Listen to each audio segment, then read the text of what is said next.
Hello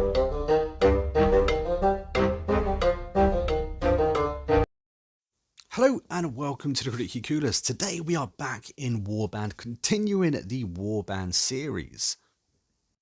And in today's video we are going to be talking about raiding villages and why we should be doing it. Now, I understand Warband is a very old game. It happens to be one of my favourite games. I recently re-picked it up. I put an awful lot of time in it. And I realised that not a lot of people are making Warband content. So that's kind of why I'm putting this together. It's 2022 now.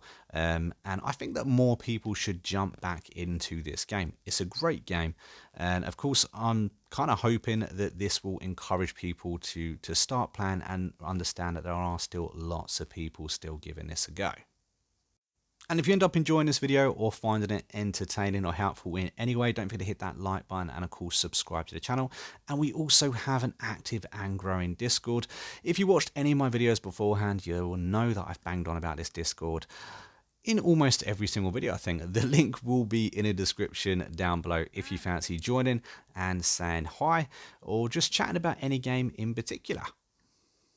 Anyway, let's actually get into the video. So we are talking about villages and why personally I think we should raid them. Now you'll see a lot of advice out there if you have a little look, and most of it will say do not raid your villages. It's a bad idea in general, but hear me out here. I personally like playing to build my own kingdom from the very beginning. That means I'm not joining as a vassal any other kingdom, meaning it's quite hard to get going. What you're going to need at the beginning of the game is a lot of money, and that is exactly what raiding villages will get you, an awful lot of money. The downside to this is, however, when you raid those villages, you're not going to be able to recruit any troops from there. That's a real shame, especially if you started raiding somewhere like Swandia and you're looking to get an awful lot of Swandian knights. If that's the case, you've done the bad thing here and you shouldn't have done it. My advice to you, however, would be to find a group of, say, 3-4 villages in an area, maybe even belonging to a kingdom that you don't particularly fancy their troops. Now, there's quite a few different kingdoms within this game. All of them have unique troops as well. Some of them a lot better than others. Personally, I would find a kingdom that you don't like the troop types, find 3 or 4 of them relatively close together, and start raiding. Now, of course, there are other downsides to this as well, especially if you are very early on in the game. And that's that the other kingdoms or whoever owns that particular fief, that village, is going to want to protect it. Therefore, they're going to come with their whole army, very possibly, and come and stop you. So keep that in mind. Maybe even have a little save up before you attempt your raid of the village. And best of luck. Sometimes you can get an awful lot of good stuff. Most of the time you'll get some tools and a few odds and ends that you can sell, but you'll always come out on top. You'll always get a good load of cash that you can then take to one of the bigger towns and sell on. Rinse and repeat, and you've got unlimited cash there. It does take a little bit of time. It is a little bit risky.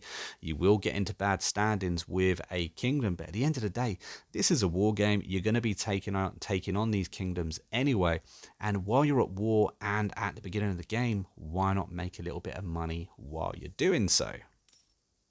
A good bit of advice is to find a couple of warring nations, find the losing side of that. Hopefully they'll be too busy, especially if you're an independent party, they'll be too busy, waging their war, defending their castles to worry about you attacking a lowly fief.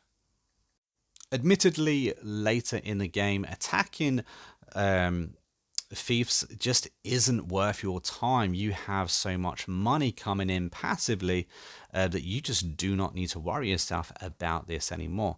But at the beginning of the game, when you've got absolutely nothing, when you've got no passive money coming in and you're trying to pay for that really expensive army that you're trying to get up to defend yourself, especially if you are making your own kingdom from scratch, you've got no allies whatsoever, you're going to need that extra army size just to keep people off your back. you're going to need that money to help you out. So that's my best advice, guys. I hope it helps. If you have any thoughts on the subject, don't forget to pop them down below. Thought I'd cover this as I had someone request it in the comments on one of my other warband videos. But until next time, I've been a monk, we've been Critically Clueless, and I'll see you in the next video real soon. Until then, see you later.